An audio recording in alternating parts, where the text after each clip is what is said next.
Hello, hello, hello. Ang lola nyo, busy manood ng TV habang nagbabantay ng tindahan. Ganyan ang buhay ng housewife. Walang day off. Natatapos ako magkilos-kilos dito, guys. 1:30, ganyan. Ang gising ko alas 5. Alas 5:30, ganyan. Pag nandito yung bunso ko, aaskasuhin mo siya ng almusal. Ang gising ko alas 5. Pag wala siya rito, nasa condo siya. Doon siya umuwi sa condo.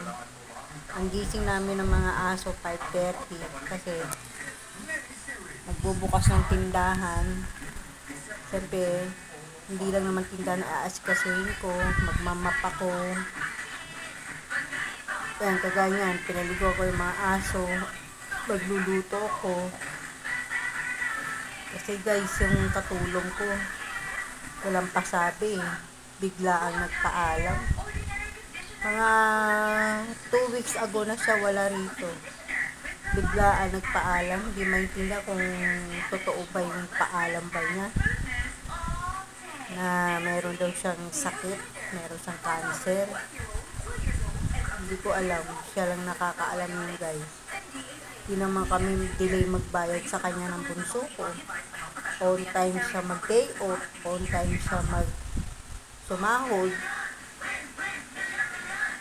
Kaya lang guys, sa totoo lang, kahit sa agency ka magpahalap ng katulong, matagal di magbigay. Matagal magbigay sa agency. Pagkaalis niya, tumawag na yung anak ko sa agency. Wala pa rin na ibibigay.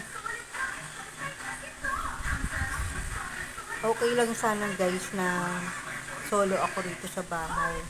Kung walang tindahan. Eh may tindahan, may aso pa. Kaya hindi ako basta-basta makaalis ng bahay. Pag aalis ako o aalis kami ng bunso ko, magsisimba kami, nagbabayad kami ng tao. Magbabantay dyan sa tindahan sa mga aso. Magbabayad ka ng 500.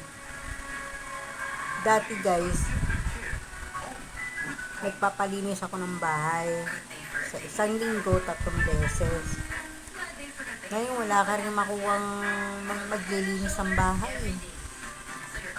Meron akong kilala, ay sakit naman. Kaya, ang hirap maghanap ng kasambahay. Kaya sa totoo lang guys, pag kumukuha kami ng kasambahay, pinakikisamahan ko talaga. Ang kaso, yung katulong naman talagang may problema. Bigla-biglaan nagpapaalam. Hindi nila may hintay yung naghahanap ka ng kapalit nila. Hindi sila makapaghintay.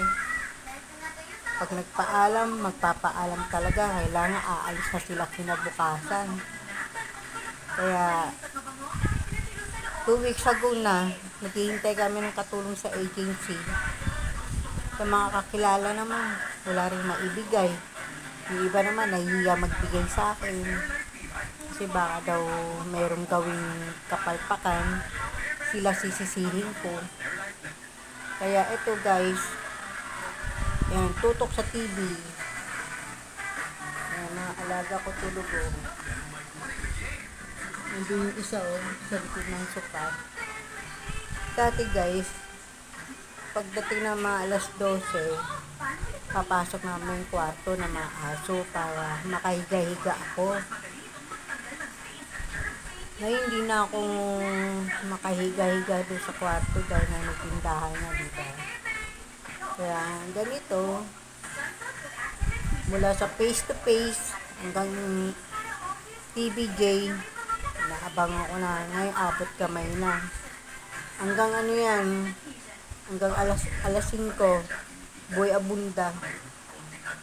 Habang nagbabantay ng tindahan, nanonood ako ng TV. Tingnan mo, ganyan ang papel ko. Ako ko lang buang paa. nakasandal, pinipilit ko iwag antukin yung mata ko, guys. Kasi syempre madaling araw pa lang gising na ako. Kasi pag nagising ako ng alas 5, guys, iisipin ko na yung mga gagawin ko. Magmamap ako, maglilinis ako ng kwarto, magbubukas ng tindahan, tapos magluluto. Oh. Ang nangyayari, guys, pag magsha-shower ako dahil solo lang ako dito, maglalagay ng karatula, naliligo ang tindera. Ganun lang. Oh. Abot kami na. Bye.